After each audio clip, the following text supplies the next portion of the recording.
This is the new moon that we're going to have on November 1st. We can see that the new moon is when the sun and the moon are together. They're going to be together in the 44. What you can see also is that we're going to have a grand water trine here. So we're going to have Mercury, Mars, and Neptune connecting in the water sign. We have the superficial water, or like the water where the sunshine can still come in and warm us. In Cancer, we have the very deep waters in Scorpio, the water transformation. And then we have Pisces, which is the limitless waters beyond what we can even tangibly understand and touch. So they are connecting, and Mercury actually likes to have clarity over things. He likes things to make sense, but Neptune is all about that kind of higher octave of things, being in Pisces, which is its home sign. And then we have Mars, who doesn't like to be in Cancer, but he's going to be in Cancer basically for months and months because he's going to get retrograde and he's going to stay there. So it's energy that's not necessarily comfortable that we are in right now. And we're going to have to look at a lot of things that is connected to our relationships. The 44 is about the soul fractal, and it's also about the interference that happens in relationships when we're not relating as our true self with the fractal, or when we're not even with our soul fractal. So these things are going to show themselves. It's in the third line, so there's definitely some energy that can be turbulent or even explosive. The new moon is a new start, but when it's in Scorpio, there might be things that need to die in order for that to start. We actually have a lot of planets right now that are in the very last degrees of a sign, like Neptune and Mars here. It's asking us for a kind of maturity, a maturity about the Cancer themes, like how we feel home in ourselves and around ourselves, like how are we set up what we call home, but also things that are way less tangible in the Pisces energy, and opening the veil when it comes to a deeper sense making of life that is not a sense making with the mind. But I think that there is almost like a marriage between what makes sense in a tangible sense and what makes sense in a spiritual sense, and they are connecting in the trine that we have here.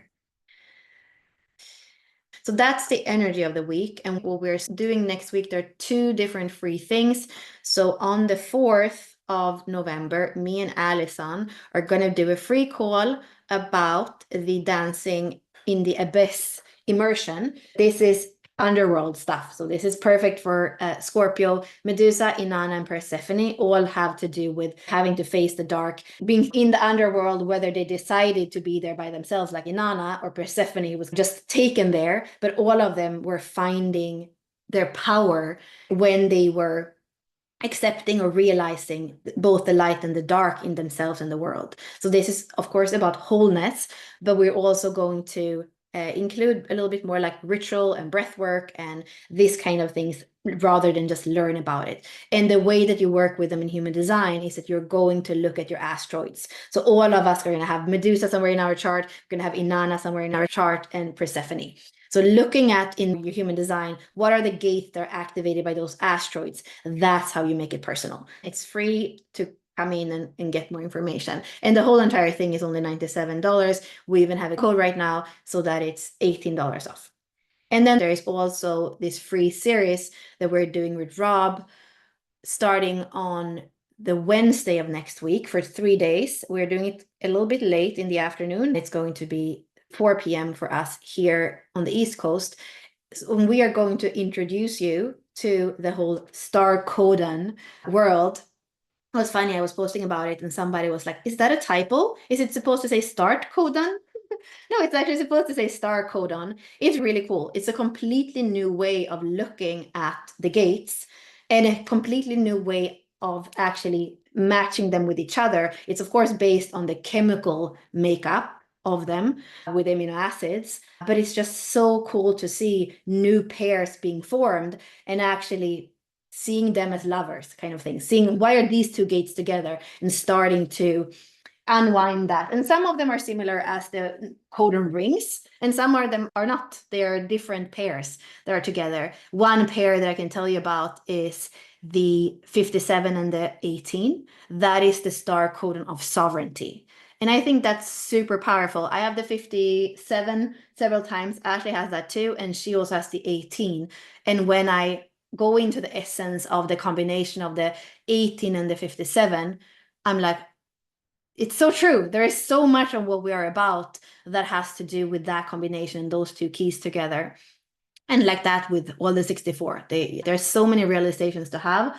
This is super advanced. I am not good at doing basic. What Rob Comber is doing is not basic, but it can be done in a very embodied way because it's stripping out all the beautiful worlds and all the mechanics and just really going down to looking at all the different pairs. And then there's, of course, a bigger geometry, but we can take away a lot and just go into the essence and the embodied path or feeling with that. So if you're interested in coming into the whole mystery school and understand a geometry on a whole other level for a year with very applied students or participants, I think it could be something for you.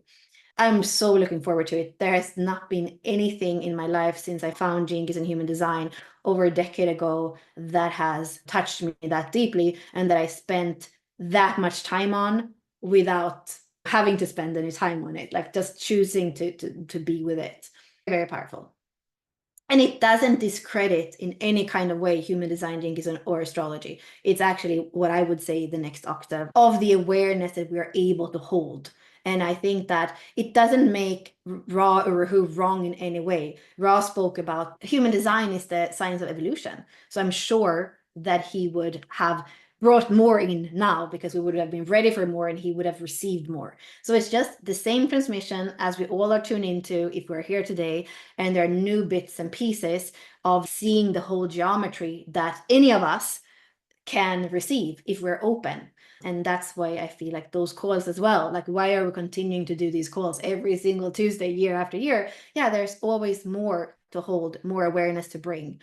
So let's continue to do that, and let's continue to invite in the people amongst us that have the possibility to tap into a different perspective on the transmission and a different way of translating the transmission as well.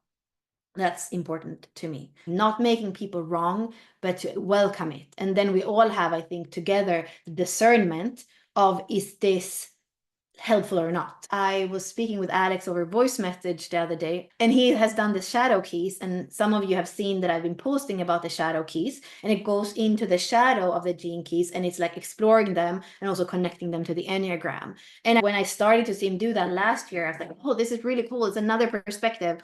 And then I also brought to him that Richard Rudd says 10% focus on the shadow and the rest is the gift and the city, because the shadow is going to come anyway. Like we don't really have to focus on it.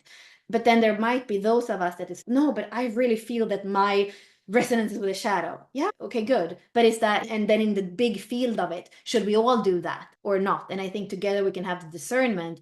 And that's why it's not dangerous that somebody comes in with their own voice, with their own translation, with what resonates with them. Because together in the field, this is the star codon of morality, or the codon ring of the Illuminati, which is very much part of that kind of bullshit detector. It sees if there is corruption. So if we hold the 44, that we're right now with a 50 that we were in last week, we have the possibility to overpose it on anything and say, is there harmony here or is there corruption?